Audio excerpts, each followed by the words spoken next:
Rồi.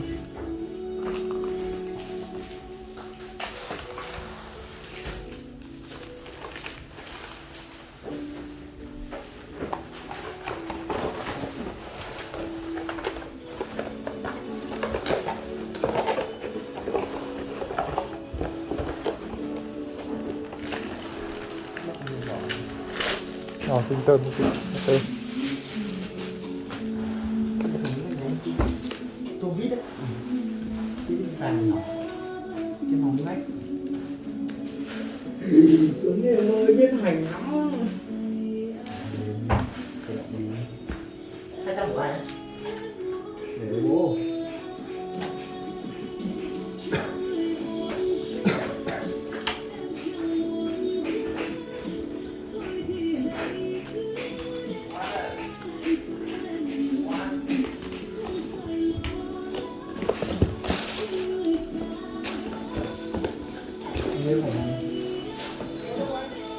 Chồng anh tống hết vào trong ấy rồi.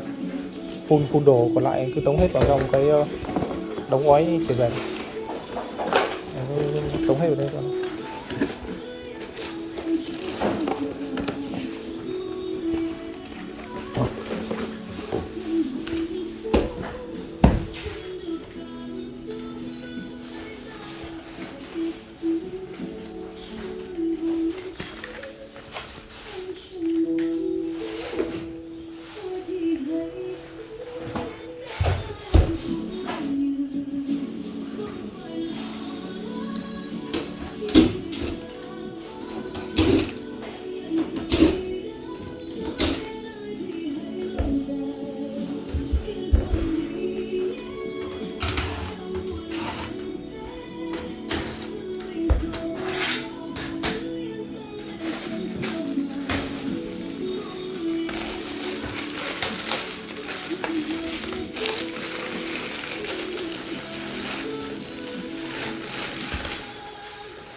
Bảo cái anh tôi đấy. Bạn mà đấy. Bên kia tôi đấy rồi. Còn cái hộp của bách đâu ấy. Mang đây rồi. Để đâu? Sao anh chóng mặt hết tiền mình luôn.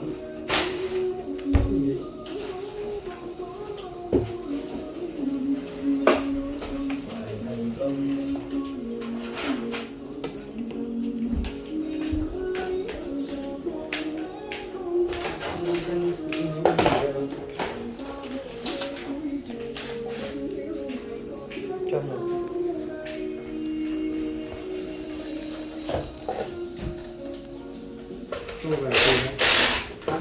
Tôi tìm đó. Đó.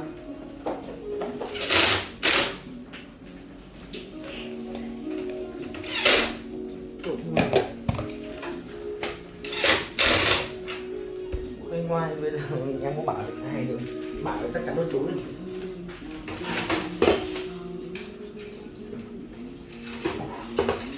Đây rồi.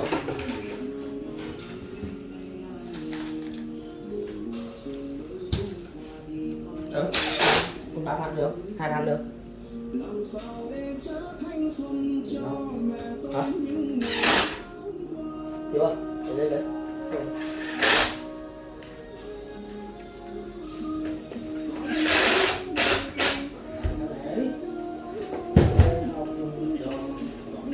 Đúng, móc cái keo nào.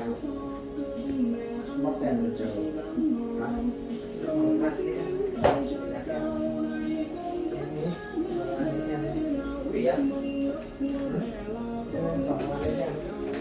Đúng mà, bò, rồi. Đợi đợi. Không sẽ không nước mắm buồn.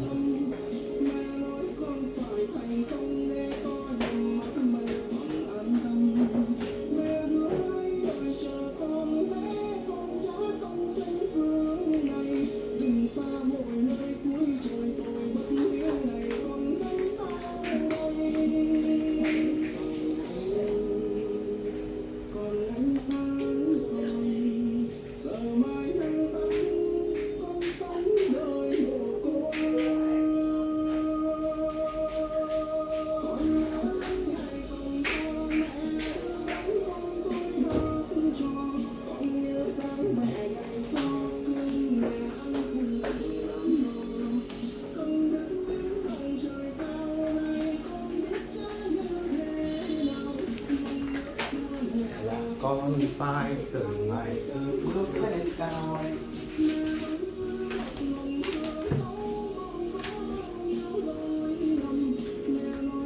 Phải thành công an tâm.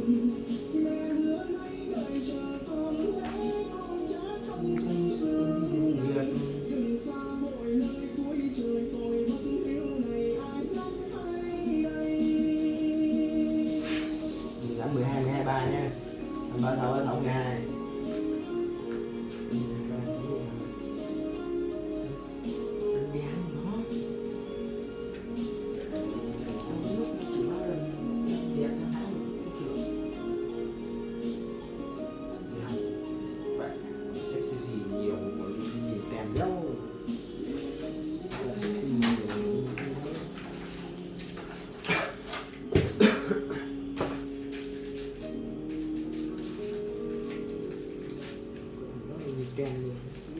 Anh tên là anh Tưởng không? Tí nữa em đóng hộp xong rồi anh ký vào đấy, mai về nó còn nguyên chữ ký của anh là chứ ai Rồi, em biết cái đấy anh đã như này không, em nghĩ không vấn đề gì đâu. Chỉ sợ vận chuyển nó vấn đề gì thôi, còn chắc không vấn đề gì đâu. Khó. Vận chuyển như này đến mai là sáng mai vận chuyển thì đến tầm mấy giờ là lấy được? Tối nay lấy cũng được. Tối mai. Tối nay lấy cũng được. À tối nay. Chịu ship luôn đi nhé. Ship luôn được thì ship vì bên kia sang tận sớm.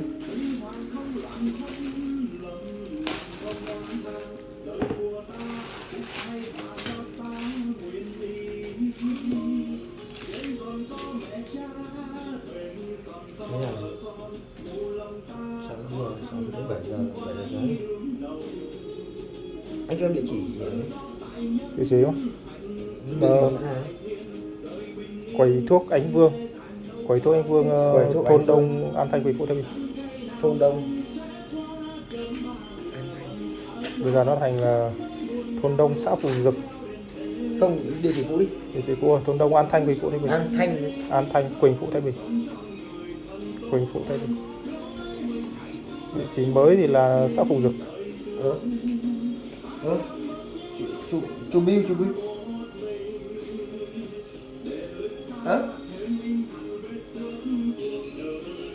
Con chụp ảnh đi.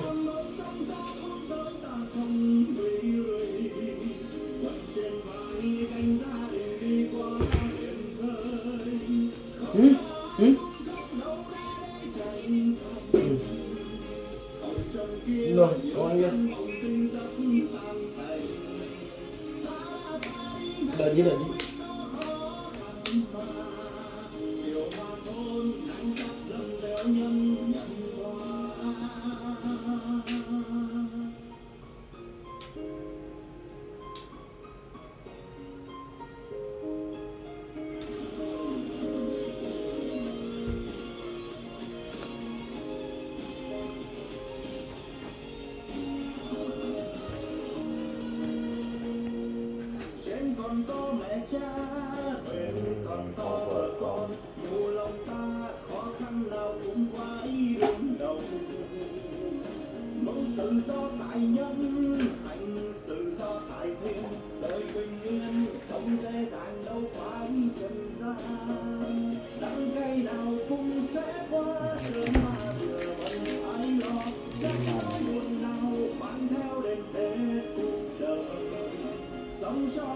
Kia em xin mấy cái ốc nha.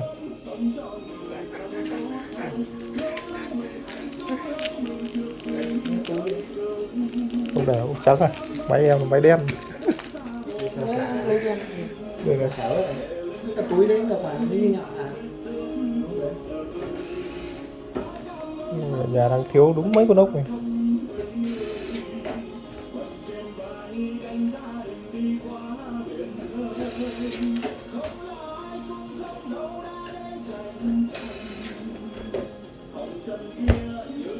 Cho em một bộ vuông gửi về cái gì đấy. Bây giờ là 17/54 7/10 đến 16:45 đi. Xin nhờ nhé. Không được. Em xếp 6:30-7 giờ đấy. Sắp xong rồi mà.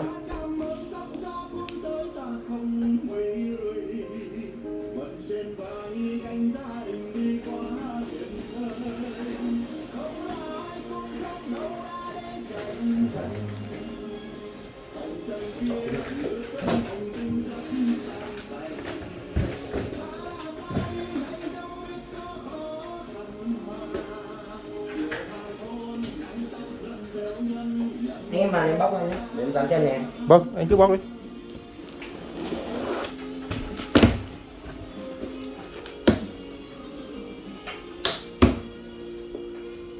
Kiểu gì cũng phải check hết mà, anh cứ bóc. Của anh làm này sắp ngày thì bao nhiêu đơn này?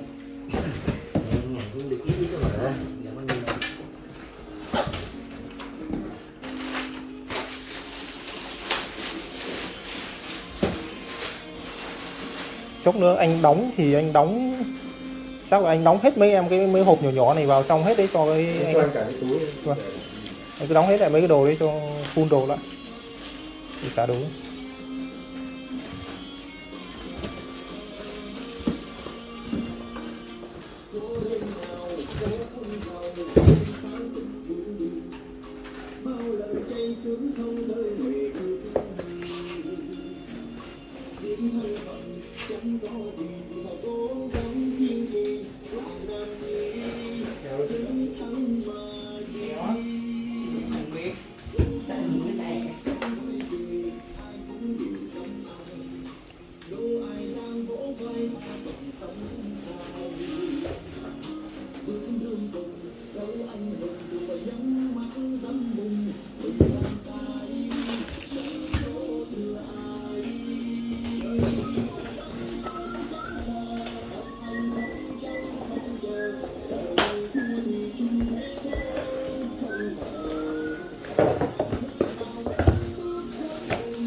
Làm cái cây để mới hay tách riêng cái này.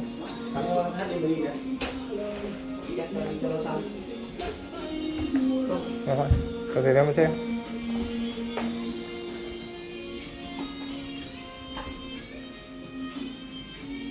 Lần này chưa? Chưa.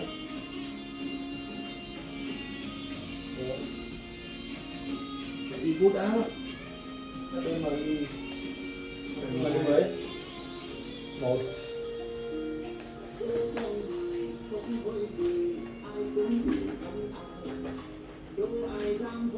Đây nhá, không vỡ, không cướp gì cả, tất cả bị nhập nguyên. Rồi rồi. Ok.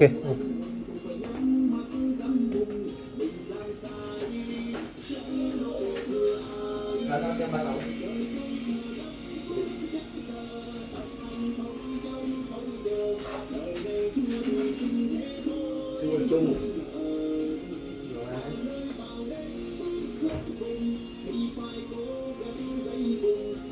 để gần CD rồi.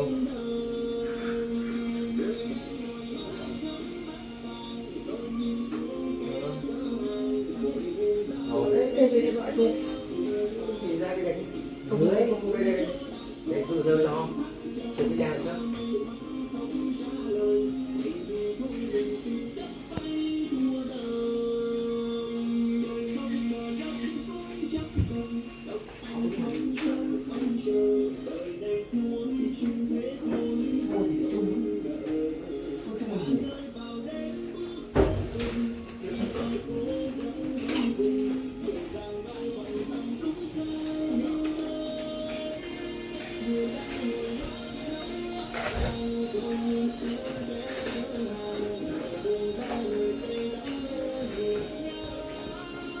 Cái nick Zalo đây là của anh đúng không? Anh tên là Dũng không anh? À. Nó có gì em nào em còn liên hệ em nhắn.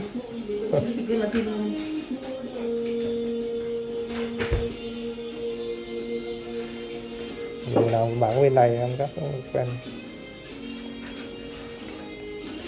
Anh ở đâu anh? Dạ.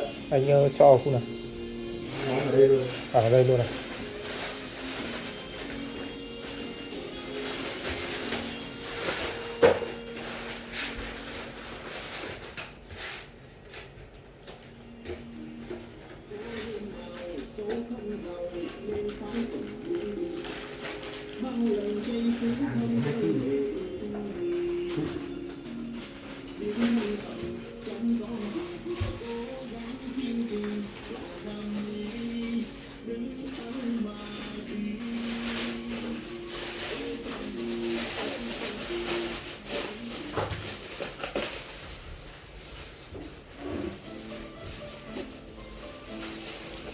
Cái bên này chạy được DDR7 luôn này.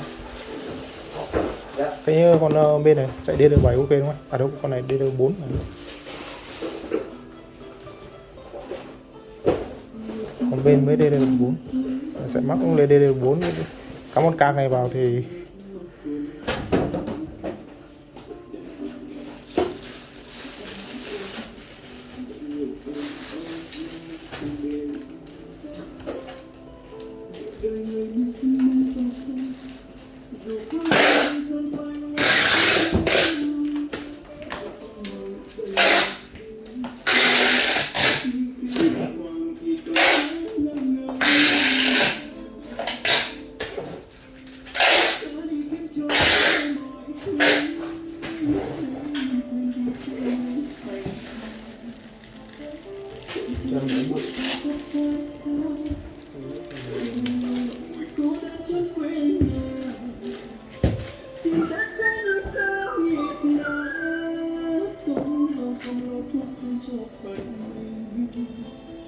xưa mang thanh xuân đi đổi ước mơ, khi có tiền thì sức khỏe cũng dần phai. Chỉ vì cuộc sống chỉ nghèo cuộc đời kết quả buồn vui cứ đến cứ nào giờ thành trong buồn giờ thì giận giờ đây cuộc sống vô thường vì hơn bao tiền đang dần dù có đi khắp muôn nơi không gì có thể được đầy nhiều ngồi suy tư về ta mà sao lòng đây cuộn từng cơn nước mắt tuôn trào cuộc đời mình chẳng hề có ấm Hay quên lắm. đời người mưu sinh bóng giàu xa dù khó khăn thanh xuân phai hoa ta chẳng mơ mong sau này đời mình vinh quang nhưng khi huy hoàng thì toàn trái ngơ ngơ ta đi kiếm cho ta có mọi thứ thế nhưng quên đi thứ nơi cạnh ta quên trong tâm tuổi già sắp phai xa Cái này chỉ một cái đoạn thôi.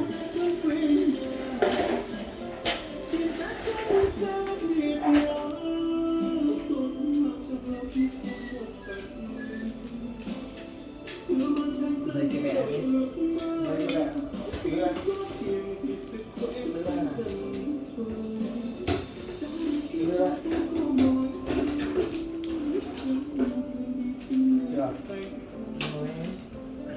quên trong thân tuổi già sắp phai xa, ôi bao lâu ngậm ngùi cô đơn trong quê nhà, khi đã có những sao hiền ca, tốn hoa cao thúc thân cho phật mình.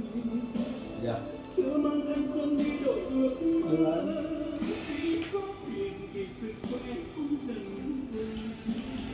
Xưa mang thanh xuân đi đổi ước mơ, khi có tiền thì sức khỏe cũng dần quên.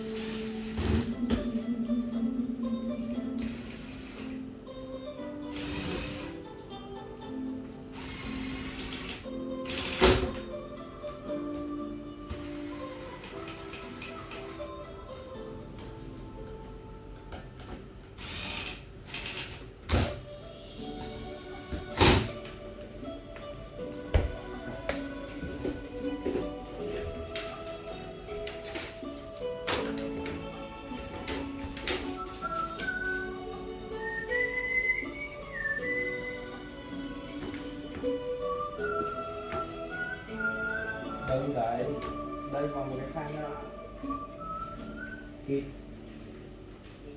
chưa anh ơi người quá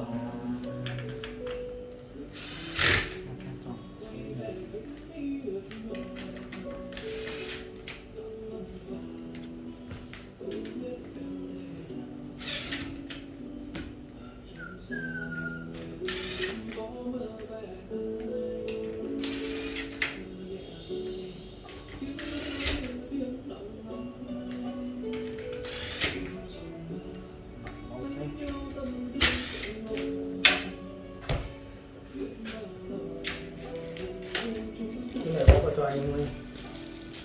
Xé rồi. Không bóc được.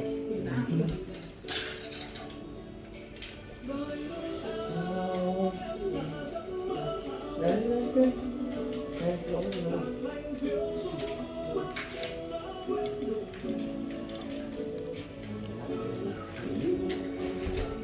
thì tụi em lắp tặng nước đẹp mà lắp cho người ngoài thôi, lắp cho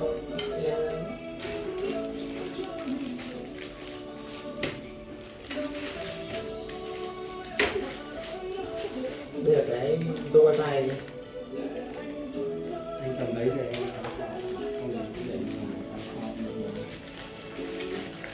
em em hỏi thật, anh có quen cái xe nào gửi về chỗ nhà anh không?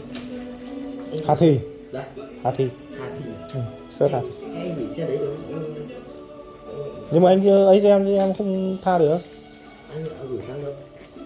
Đi em xa số ra. Ở đâu nhé? Nhưng mà giờ sợ đi Hà Thì ấy. Hà Thì đấy rồi.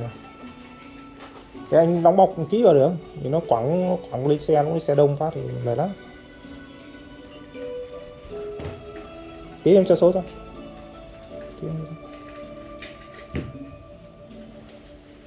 Đó thì 30 xong.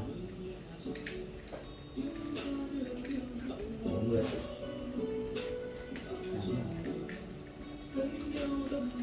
$30 nó qua nói cho cùng nhau ở lại thôi, không vấn đề cùng nhau ở lại. Nó 9 giờ thì Em thấy chẳng ai đi anh thằng nào không có những cháu phải đi rồi. nó có đi đâu? Bảo nó ngừ gì đó. Anh bảo rồi à? Bảo rồi. Thế nó là bạn nào? Ai biết đâu. Nó có lo quăng lên tin tưởng nó bạn rồi đi rồi. Có đâu rồi? Từ mai đi chụp phút. Đưa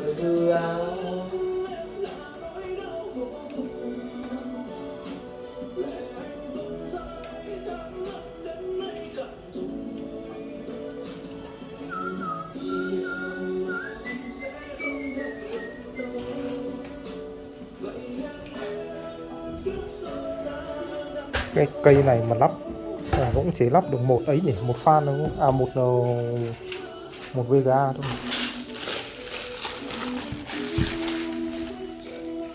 À không, được hai VGA ở dưới. Nhưng mà thằng dưới chạy hai cái gà chỉ chạy đua rồi.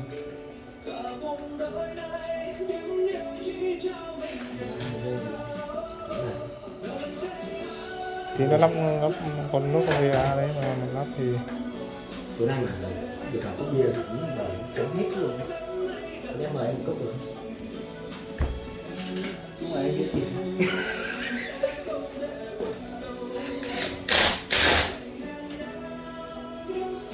Lý cái gì? Chú uống bia anh em thì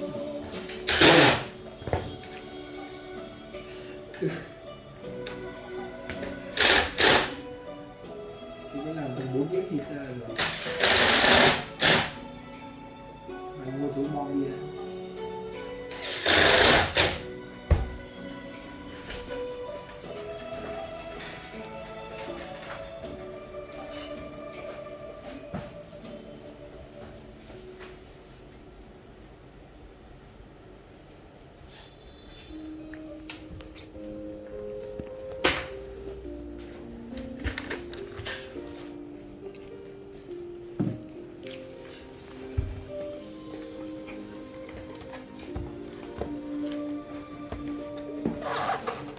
Làm cái này.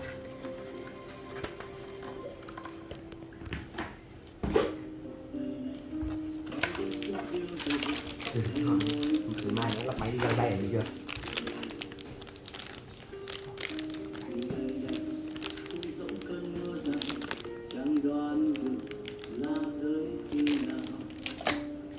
Sao tâm này nhưng em cho thật em nhìn thấy một con nêm để ở trong mưa của Giga ấy, nó làm với cặp wifi chối rồi. Một wifi chối lắm, xấu vô cùng.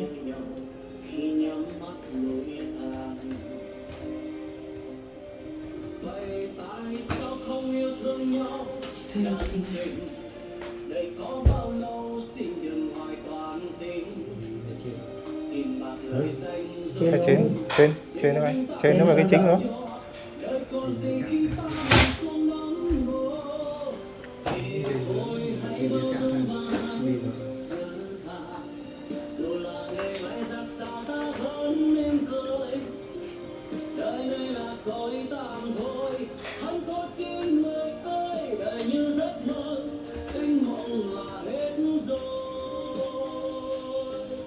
Lắp cả nước đẹp nhỉ? Nhưng mình cả nước phải lắp theo stop mà. Đấy ạ. Không có chi biến động dép hả?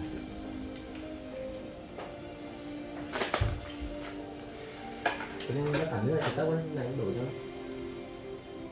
Thì sẽ cúc từng rồi. À, cúc từng này. Cúc từng.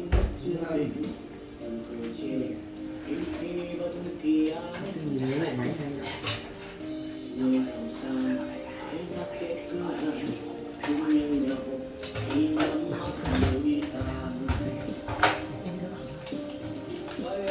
Kia cái này em bóc anh cho nó một cái để đấy kệ tầm này đây mình chưa bóc cái gì này Chưa bóc cái đi, cái đấy, cái này thích bóc lúc nào thì bóc. kệ anh muốn bóc là bóc thì anh bóc thì mở kính Ở ngoài lên mở kính không tự mở được mà. rồi kệ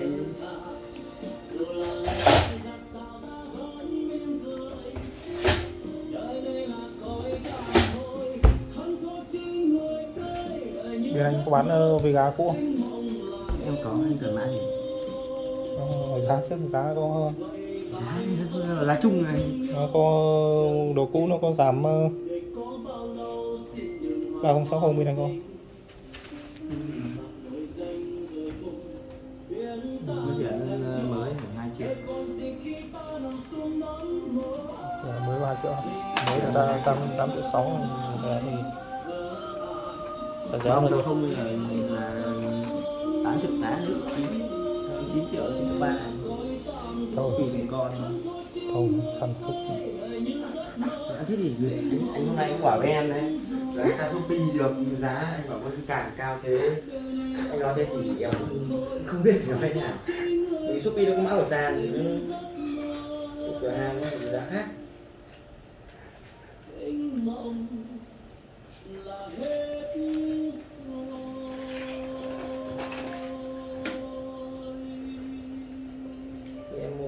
Shopee giờ bảo hành lại lên Shopee nhắn tin nữa, bảo anh mua ở đâu anh lên nhắn tin. Thấy chưa? Đồ này đây rút điện thoại ra. Gọi đâu mà anh mua ngày trước anh mua đâu anh mua Shopee mà anh nhắn tin này shop trên Shopee các bạn. Đồ này đây rút điện thoại ra gọi lúc nào cũng có mặt. Đấy là hai vợ chồng qua tranh này cả. Cái trên là cái gì anh nhỉ? Hấp hấp để điện tranh này. Hấp của cái pha này. Đúng. Bắt buộc phải qua hấp. Không còn cách gì.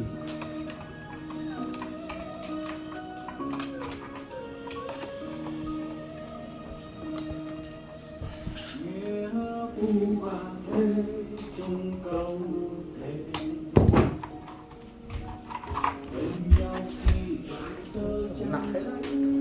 Nặng phết. Còn này Bỏ nước nữa quá.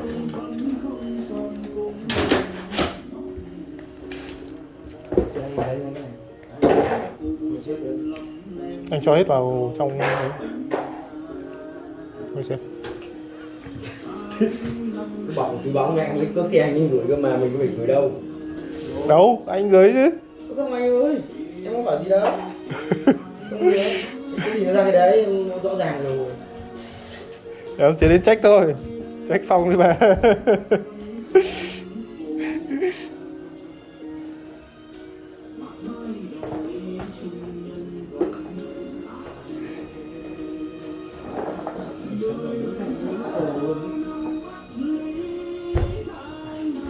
Rồi check luôn đây. Tại vì anh biết 11. Đúng rồi, quên mất. Win là anh đao cho em bán win nhá. Mất thời gian đấy, mất thì 10-15 phút nữa. Mệt.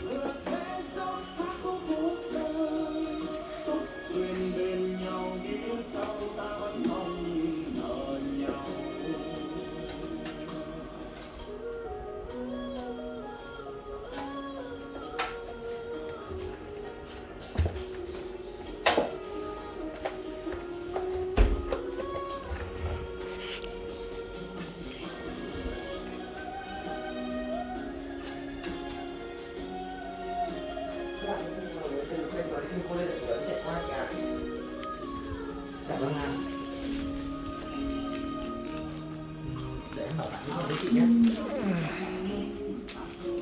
625 nhé. Đèn màn hình bật chưa anh?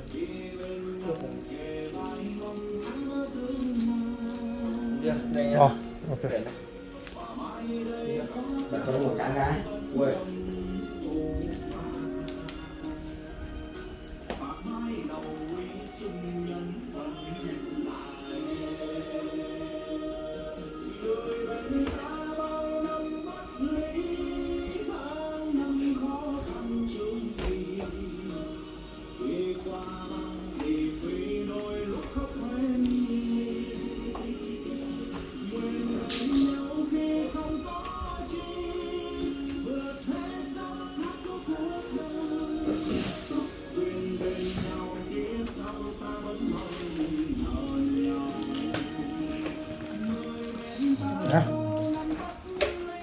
Đấy, để góc này quá đẹp.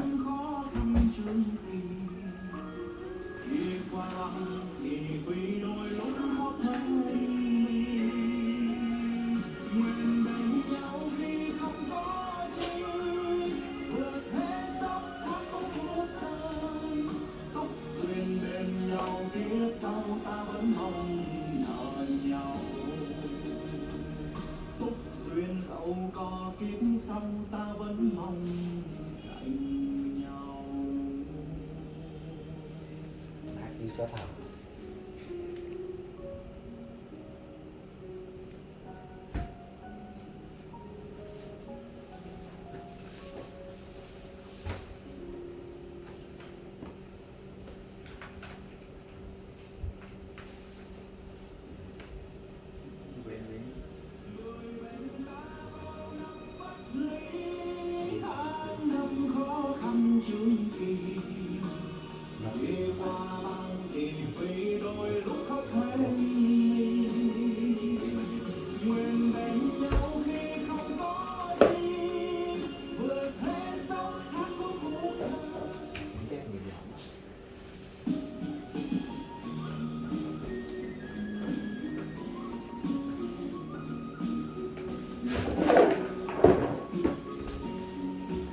Anh cái em Win 10 à Win 11 nhé.